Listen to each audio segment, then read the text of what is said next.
자, 그다음 마지막 질문 드릴게요. 국장님께 드리는 질문입니다. 저한테? 오는 금요일 이준석 개혁신당 대표와의 토론 어떻게 될 거로 보시는지요? 저희 TV조선은 이렇게 될 줄 알고 방송을 잡지 않겠다고 했는데 이후 9개의 방송사가 거절을 하여 펜앤마이크 유튜브에서 이준석 개혁신당 대표와 함께 전환길 강사가 부정선거 관련 진위를 짚어보는 토론을 합니다. 유익하고 뜻깊을 거라 생각하시는지요?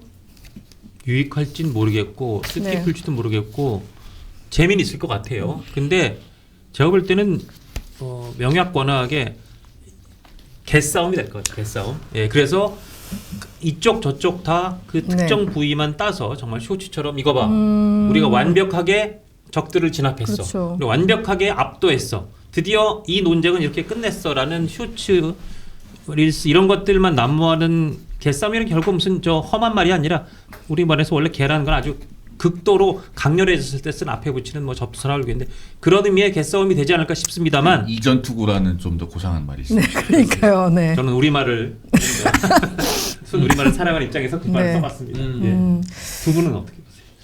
저는 사실 이준석 대표가 왜 그러지 생각이 안 그래도 되는데 그렇죠. 좀 영민한 젊은 정치인이라고 제가 좀 일단은 전제를 깐다면 이건 안 했어야죠. 네. 부정선거라는 것은 이미 과학적으로나 이게 망상에 가깝다라고 다 얘기가 된 것이고 법적으로도 이것도 부정선거는 있을 수 없다라고 판단이 된 건데 부정선거를 주장한 사람은 그냥 길에서 혼자 떠들게 놔둬야 돼요.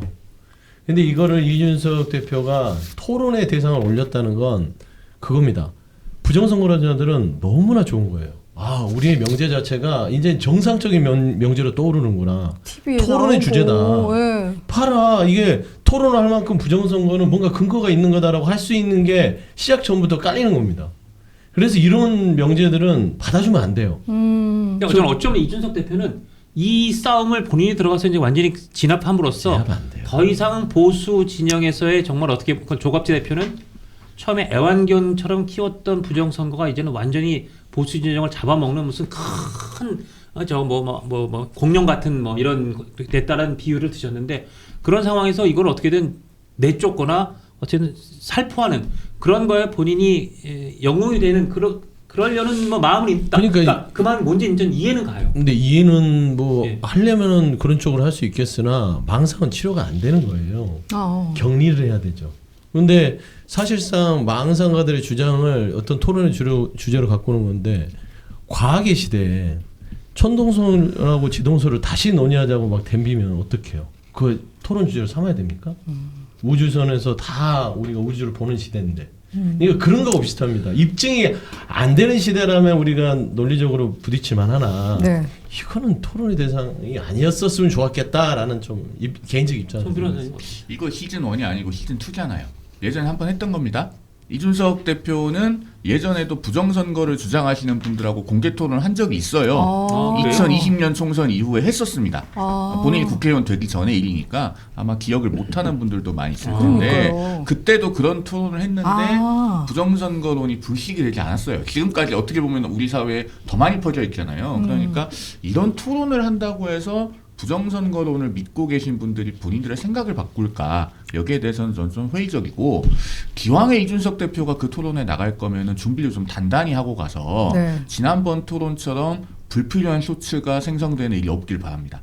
지난번에 어떤 일이 있었냐면 그 공직선거법에 보면은 투표용지를 접어서 넣으라는 규정이 있어요. 157조 사항에 보면 있습니다. 기표 방법에 대한 규정이 있는데 유권자는 기표를 하고 나면 투표용지를 보이지 않게 접어라고 하는 문헌이 있어요. 그런데 그 이제 부정선거론을 주장하시는 분들이 그 접어서 넣도록 선거법에 되어 있는데 왜 투표용지가 이렇게 빳빳하게 돼가지고 나오냐 그런 주장을 하니까 이준석 당시 그 전 미래통합당 최고위원이 그 자리에서 아니 선거법에 그런 규정이 어딨냐라고 하면서 조문을 읽는데 거기서 접어라고 하는 문구가 그대로 나온 거예요. 맞아, 기억납니다. 그 대목. 그래서 굉장히 민망한 쇼츠가 양산된 적이 있어요. 그러니까 그런 일이 다시 발생하지 않도록 이번에는 제발 좀 준비를 단단히 해가지고 나가시라라는 말씀을 드리고 제가 한 가지 더 흥미롭게 본 것은 이 토론회가 언제 개최하기로 되었는가 그리고 그것을 개최하게 됐다고 발표한 시점입니다.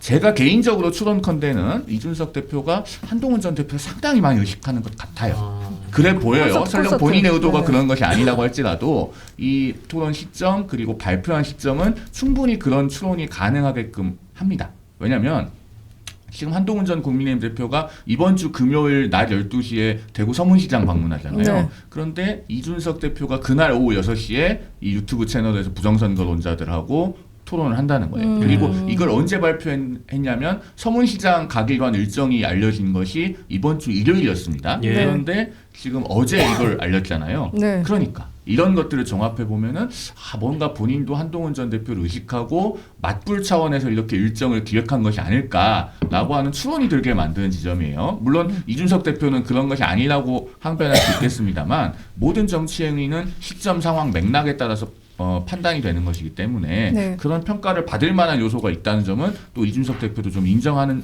측면이 있어야 될 것 근데 같습니다. 진짜 이렇게 가정을 하시나 이준석 대표가 한동훈 전 대표를 좀 인식하는 것 같다, 의식하는 것 같다. 근데 이건 가정이 아니고 사실인 게 제 주변에 이준석 대표랑 친한 사람이 너무 많거든요.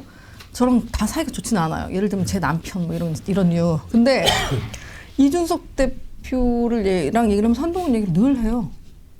제 지인들이 이제 그러니까 한동훈 대표와의 연합이라든지 차기 당 대표가 되면 어떻게 될 것이라든지 왜냐면 서로 좀 약간 대체제 비슷하다고 생각하는 것 같아요.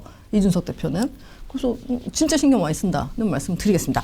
자, 국민의힘 이야기 이제 본격적으로 들어가 보도록 하겠습니다. 정말 전 국민의힘 의총을 식물 의총이라고 이름 붙이기로 했습니다. 입틀막 의총이라고도 하는데요. 뭐 소영준님 그리고 또 우리 송 변호사님 같은 분이 계셨다면 이렇게 조용히 끝나진 않았을 거란 느낌 들었습니다. 그런데 오늘 이제 관련 속보부터 짚어보자면 조은희 의원이 할 수 있는 모든 수단을 다 동원해서 문제를 제기하고 있는 것 같아요. 오늘 법사위에 한 국민의힘 의원이 손에 자신의 텔레그램을 이제 들어간 방을 보여주고 있는 저 사진이 찍혔는데 조은희 의원이 저기에서 발언을 합니다. 윤 어게인 노선으로 되겠어요? 그러니까 김미애 의원이 안 되지요. 그러고 나서 김미애 의원 얼굴은 밑에 안 보이거든요. 저기에. 그러면 그 다음 메시지까지 김미애 의원이 보냈다는 거잖아요. 근데 우리 중 누구도 윤 어게인을 외치거나 동조하는 사람은 없다고 생각됩니다. 그렇게 보이는 땡땡땡땡땡 잘 안 보이면서 개찌용 이렇게 끝나요. 저거 쓰느라고 눈 아팠어요, 국장님. 근데 오늘 법사위에서 검은색 옷을 입은 여성이 누군가 찾아봤더니 단 한 명밖에 없었어요. 그러니까 저 휴대폰을 들고 있는 저 착장을 하고 있는 의원이 누군가 그 얘기죠. 제가 찾아봤습니다. 누굽니까? 네. 조배숙 의원이었다. 네. 그래서 저건 조배숙 의원이 휴대폰을 들고 있었고 거기에 조은희 의원과 김미애 의원의 텔레그램 메시지가 거기 떠 있는 거를 또 사진 기자가 찍었다. 이제 그렇게 추론이 가능한 거네요. 네네. 이 영상이 마음에 드셨다면 압도적인 좋아요와 구독, 알림 설정 부탁드립니다. 뉴스트라 타노스.